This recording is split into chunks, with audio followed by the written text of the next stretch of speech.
Hi, I'm Russell Sturgis. I'm the founder and principal of EAP Mentor. Welcome to my latest blog. Over the next couple of blogs, I'd like to present to you some ideas for how to remember to be mindful. And I know that kind of seems like a funny thing, particularly given that our definition of mindfulness is remembering in any moment that there's a more self-loving alternative. So what I'm really saying is that what I'm going to do is give you some tools to remember that there's a more self-loving alternative. The reason that we need tools like that is what we're essentially doing is breaking old patterns of behaviour, breaking habits. And we need things that remind us not to function habitually. And really that's what mindfulness is about. Mindfulness is being able to stop in any moment and instead of acting out of programmed and conditioned ways of behaving, thinking and feeling, that we have the ability to be able to stop and consider what's going to be most serving to myself and to other people as I move forward. So today I want to share with you the concept, and I've come up with an acronym called SILO, which is a 4-step strategy that helps you to stop in any moment and to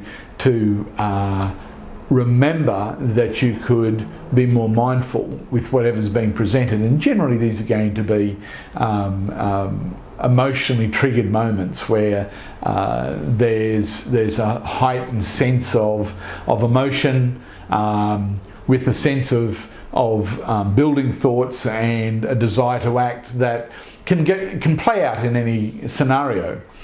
And ultimately what we want you to be able to do is, instead of having these situations presented where you feel, act and think based on what it is that we're trying to have you do, we want you to feel, think and then act.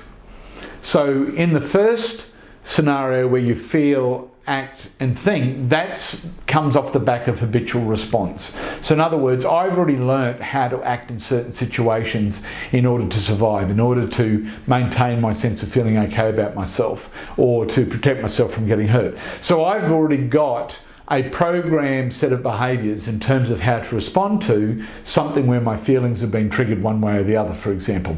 So what happens is you get the trigger, you use your habitual response to act, and then you think about it later on. And because sometimes you justify your actions, you feel guilty about your actions, there's a whole lot of things that go on as a result.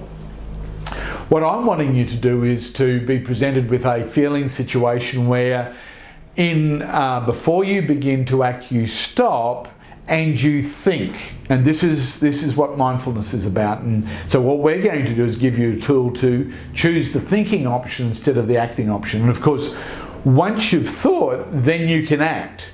And of course, that's the whole basis of the Enhances Awareness program and what it is that we're striving to help you to do in terms of how you engage life and encounter challenging situations in life's journey. Okay, so I want to introduce the concept of SILO. It's an acronym that stands for 4 parts of a strategy. The first one is to stop. The second one is to consider what the impact is of whatever the choices are that you have in relationship to this situation. Number 3 is to consider the loving alternative, the self-loving alternative, that's the L.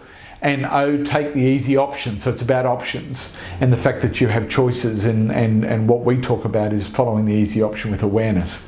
So let me back up and give you some further explanation about this. So you're presented, let's say it's an argument with your partner about an issue, and in the past it's resulted in fireworks, it's resulted in going to bed angry with each other, and maybe this could go on for a couple of days, and so this is about the fact that it's possible to change this based on the fact that you're choosing peace as your priority, and that the way that you're going to achieve that is by becoming more mindful in terms of how you respond to things. So S is stop. So the very first thing that happens is the minute you feel yourself becoming angry or having any feeling that takes you out of stillness, then that's the trigger that says it's time to stop.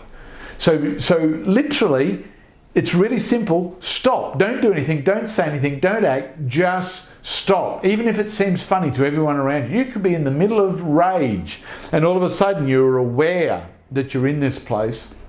You become aware that you're discombobulated. Stop. It may be that you're feeling guilty about something you did an hour ago and you're in this place of feeling guilt and all of a sudden you're aware that you're in this place. Stop. Or it may be that you're in a situation and you feel your partner getting prickly and you're becoming defensive and you can feel that subtle defensiveness rising and you know that you're beginning to become discombobulated. Stop. So the first thing you've got to do is stop. You've got to stop in your tracks what's going on, even if it seems funny, and maybe just say, excuse me just for 1 minute while I collect my thoughts. And that's quite appropriate. I think that's a really lovely thing to do, is to be able to stop just for 1 second while I collect my thoughts. So the next thing that you're going to do is you're collecting your thoughts, which is the act of being aware, is you're going to have a look at what's going to be the impact of me becoming reactive to this situation. So in other words, if I use my habitual way of responding, which is I get antsy in return, or I react defensively, or I become attacking, or whatever the strategy is that you've developed as a habitual behaviour, what's going to be the impact if I go down that path, and how's that going to serve me or anybody else? Okay, so all of a sudden you have the ability to stop and consider, where's this going to go if I continue to do what I've always done? Well, we know the answer to that. If you always do what you've always done, you always get what you've always got. So this isn't being prophetic. This is about being able to have a look at what's happened in the past and to recognise that the same pattern's going to emerge again, and I'm going to end up being in this place where I'm out of peace because of how I'm choosing to respond in this situation. So it's about looking at what the impact is if I continue to go down this path. The third step is, well, what would be a more loving alternative? If I don't go down the path that I've done in the past, what would be a more loving way for myself in terms of what would be more serving to me in this moment? And so, and what would be serving to my partner, and what would be serving to the relationship. So at this particular point, you have an opportunity to explore what a more self-loving alternative might be. Now, generally speaking, it's not easy to think of those things off the cuff. And so obviously it would be something that you would have considered before, knowing that this type of situation arises from time to time on a fairly regular basis. I would suggest to you that it's something that you've considered previously, that there might be an alternative. So it may be that you have a strategy that says not to give anything a meaning in the moment. So in other words, I don't know what she's saying really means. I mean, I have a historical sense, but maybe in fact her behaviour is a call for help and it's not an attack, and so I could relate to what's going on differently by seeing it as a call for help.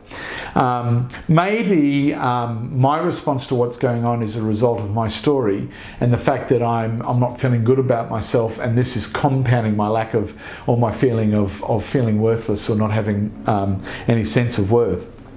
So in this moment, we have an opportunity to then look at, well, what would be a more loving way of approaching this? And so part of this is recognising that here's an opportunity for you to practice forgiveness. Here's an opportunity for you to see somebody else's behaviour, instead of seeing it as an attack, seeing it as a call for help. It might be that you decide in this moment that peace is your priority. Excuse me, I've got a tickle in my throat. And that you choose peace. And that would be a more self-loving alternative. Or it may be that the easiest way to deal with this right now is to say, look, I've stopped, I need to collect my thoughts, I need some space before we go any further, and to go away, to excuse yourself, so that you completely break the old pattern in regards to this. Then the fourth step is what are the options now in terms of how I move forward? And of course, at the end of the day, what we say at EAP is take the easy option or the path of least resistance with awareness. So in other words, you may not have developed the skills in this moment to have fully worked through this in such a way that you could maintain your peace.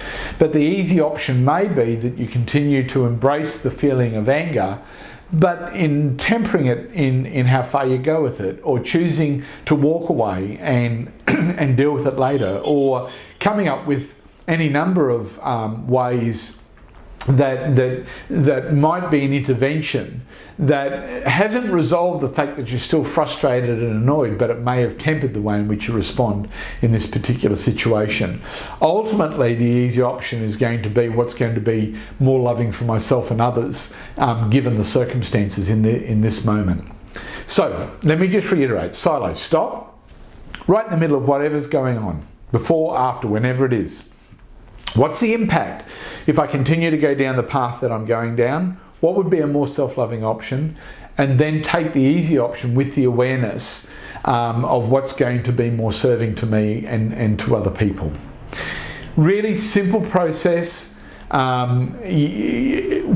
I talk about in the blog is how silo can be applied as a real life situation, and I've sort of shared about this, but it's certainly one of the things that you could do to help you to remember to be mindful in those moments when you know that you're losing it, when you're feeling yourself discombobulated, when you're feeling that you're becoming agitated. You don't have to do what you've always done. You can do an intervention, and you can actually create, using the silo principle, an opportunity to literally stop what's happening and to make a choice to have it be different. Anyway, I hope that's helpful for you, and if you go onto the blog, you'll be able to get more detail about that particular way of approaching things, and it might be something that you might write silo down on a bit of paper and put somewhere, particularly where you find yourself getting out of your peaceful place more regularly. Put it there to remind you that this is the strategy you can take to find a more peaceful way of approaching situations. Anyway, thank you, and we'll speak to you again shortly. Bye.